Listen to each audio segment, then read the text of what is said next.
Hi guys, Everything NFL here, and today I am back with my Miami Dolphins round 4 and 7, 4, 5, 6 and 7 review, and going over all of the picks, strengths and weaknesses from what I saw watching tape and how I think they're going to develop in the league.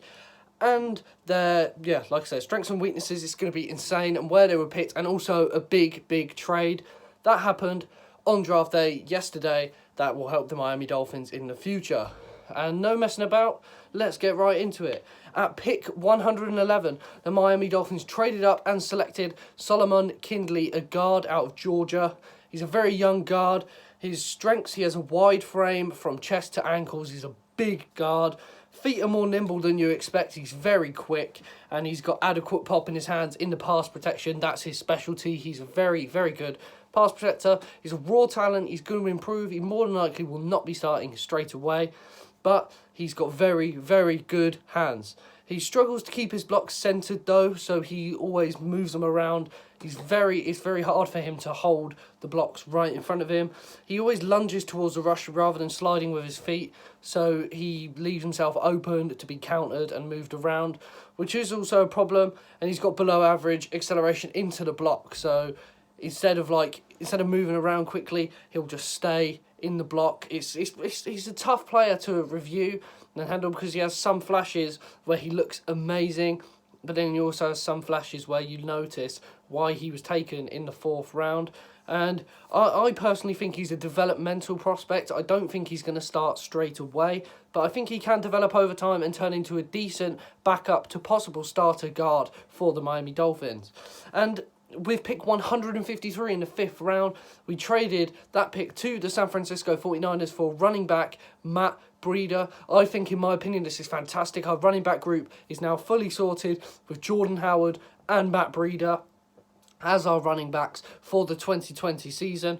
I am all for this move. There was no other player on the board that we could have got that would have matched this value that we traded away, and I think a 5th is perfect value for Matt Breida. I would have even been happy giving up a 4th round pick or even a 3rd. I think he's that good, and I am extremely excited for his time in Miami.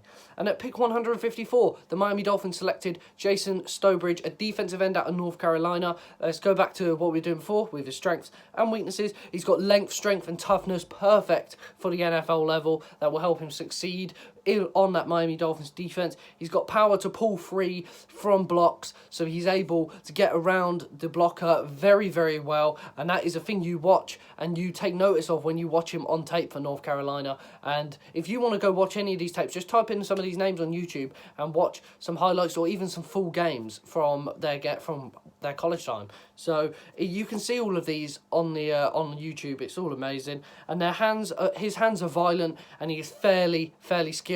So he's got a good skill set for a defensive end, and he's got very good hands to be able to push from the blocker and help himself get into open space and get after the quarterback. His feet are slower and out of sync with his hands. That happens quite a lot with young defensive ends coming out of the drafts. If their hands aren't in sync with their feet, they tend to struggle at the NFL level. But he's a rookie, so that's something that can be worked on. He also lacks agility. Once he's good after the block, he's also is burst off the line. He doesn't snap off the line as quick as other defensive ends in this class. But that's once again something that can be worked on because he's a rookie. And he plays wild, causing him to miss sacks when he gets to the quarterback. So he's very aggressive. He's a very aggressive player, and he's also tentative to making mistakes, and that is something that he will have to learn at the NFL level, that he can't be doing that. He needs to center himself and get to the quarterback and know what to do when he actually gets there. I don't personally see him as a starter. I see him more as a backup or a special team sort of player for the Miami Dolphins in the future. And then moving on to the next one, in my opinion, this is one of the biggest steals of the entire draft. With pick 164, the Miami Dolphins traded up and selected Curtis Weaver, an outside linebacker out of Boise State. He's got fantastic He's got fantastic production over the last 3 years, instinctive with rush counters, and is fluid in his movements with functional agility. I think I had a second round grade on Curtis Weaver. At the start of the year, I had him possibly mocked. He could have gone in the first round. And we are here, and we picked him in the 5th round. This is a fantastic pick for the Miami Dolphins. I am so excited for this pick. But obviously, every good player has their weaknesses. He's got a below average body type with a soft frame. He's not exactly big or built to play the edge too well. But if he puts on 5 or 10 pounds and builds himself up, that will help him a lot.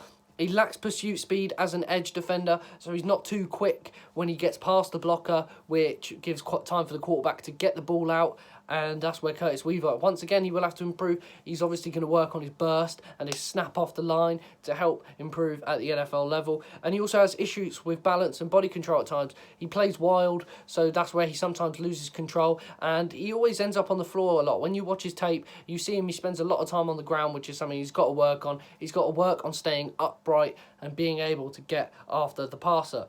And for these last 2 picks in the draft, I didn't write them down because I didn't watch tape on these players. All the players before I watched tape on, but these 2 I didn't. Pick 185, we selected a long snapper, Blake Ferguson out of LSU. He's obviously going to be play special teams. He's a long snapper. And at pick 246, we selected Malcolm Perry, a wide receiver out of Navy, who I don't think will play too much. But once again, you never know. He could come in and play special teams and could also play in the return game. So I think he could be an interesting pick here for the Miami Dolphins. And straight away after, I know there's been a couple more undrafted free agent signings, but we selected Benito Jones, defensive tackle out of Ole Miss. We offered him a contract and beat, I think it was the New England Patriots, to signing Benito Jones, and he is now on the Patriots, on the Dolphins team as an undrafted free agent. And that's it, guys. Tomorrow I will be back with a video going over all 32 teams' best draft picks and grades. I'm so excited to be making that video for you guys. Hope you guys look forward to it, and I will be back tomorrow. So don't forget to like, subscribe, and turn on notifications so you never ever miss an upload. And see you later, guys.